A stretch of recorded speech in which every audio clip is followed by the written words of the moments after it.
Hey, it's Almost Technodog. Today I want to talk about the best thing that's happened to me as a Sonic fan. Unleashed recompiled by HedgeDev on GitHub. An artificial PC port of the Xbox 360 version of Sonic Unleashed that not only allows you to play the game at 60 FPS without having to buy an Xbox Series console, but can also be run in native 4K at 120 plus FPS as well. It also features improved dynamic shadow resolution, 8x multi-sample anti-aliasing, and even ultra-wide support for you owners of 21x9 and 32x9 displays out there. Me personally, I only have a 1080p 240Hz IPS monitor, but I also only have a GTX 1070, and I gotta say, so far I'm loving this PC port. It runs very well in my system, even for a game for consoles that push to its limits. To install Sonic Unleashed, you'll need a copy of the Xbox 360 version of the game. I recommend a physical copy of Sonic Unleashed since the Xbox Live Marketplace is no longer available on the 360, meaning you'll have to get an Xbox One or a Series console to purchase the digital version. As of writing the script, a copy of this game typically goes for $15 to $20 used on eBay.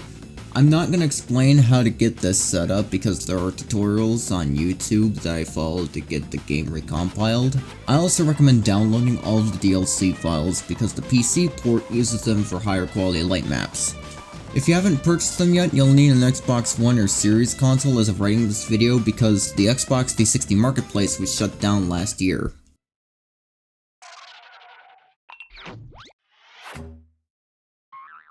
On the surface, it seems like a simple port of Sonic Unleashed, but when you press the start button, or the options button if you're using a PlayStation controller like I am, navigate to the options menu and you'll see the options menu is actually better than the one in the original game. You can change the text and voice languages, enable or disable subtitles, the usual stuff. But you'll also see settings that are in the original game, such as the ability to switch between the PS3 and 360 day and night transition screens. There's also an input tab, an audio tab where you can change the sound volumes, and what I entered the game settings to talk about, the video tab. There's plenty of settings you can change depending on your graphics card. Okay, first impressions out of the way, what can I say? Well, it's Sonic Unleashed but running in native 1080p with HD dynamic shadows at 120 plus FPS. I didn't encounter any graphical glitches or crashing within the first level, which is probably my experience when playing this game in the Xena emulator and the RPCS3 emulator. Okay, for context, the crashing part is in both emulators, but the graphical glitches thing is specific to the Xena emulator, if you didn't know. The graphics settings you choose also affect the game's cutscenes too. Yeah, this is the real me. Pretty cool, huh? Huh? Where'd you go? Watching one of the game's cutscenes at 120 FPS with high resolution shadows is a truly incredible experience. Wow, this chip whatever stuff is great. If you say so. How about you give me a hand and help look for somebody who knows you, Chip? I also caught Sonic's mouth doing whatever this says. I don't know if it's a bug in the original game or just a side effect of running the game at frame rates above 60.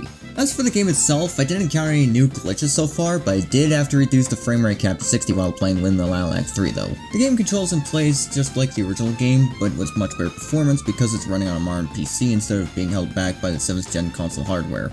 There's also the addition of in-game achievements. But what about the Werehog stages and boss fights? They play like Werehog stages, not really much to complain about. I also got far enough to fight the egg beetles, so I can say that the bosses are just as I remember. I haven't tested the quick step slide glitch, and I can say it hasn't been patched, so I assume that the M speed and D speed glitches should work too, but I haven't tested that yet. A really cool feature I like is that if you use the DualSense controller, you can use the touchpad to rotate the globe, which makes selecting continents significantly faster. So there you have it, a video where I share my experience with Unleashed Recompiled, an amazing experience for any Sonic fan, and I'll be looking forward to playing more of it when I get the chance. But now for the question, do I recommend Unleashed Recompiled? If you have an Xbox 360, a copy of Sonic Unleashed, any PC, which most modern PCs will do, and either an Xbox 360 hard drive to PC adapter or a USB drive with sufficient space, absolutely. It's an amazing recompilation that's also everything great about console PC conversions. Huge props to HedgeDev for making our dream a reality even if it's not affiliated with Sega or Sonic Team. Sonic Unleashed is far from the only Xbox 360 game to get the recompilation treatment, as HedgeDev also released Xenon Recomp, a tool used to convert Xbox 360 executables into C++ code, allowing Xbox 360 games to be ported to any platform, but it currently only supports x86 platforms, so my best recommendation is to stick to Windows and Linux if you plan to use it. Also, I bought canned horror for Chip. Thank you all so much for watching my video. If you made it this far, I currently don't have an announcement to make, but if you enjoyed this video, click the like button, dislike it if you don't, and consider subscribing even though I only have one other video on this channel because it's a fairly new channel. Stay tuned.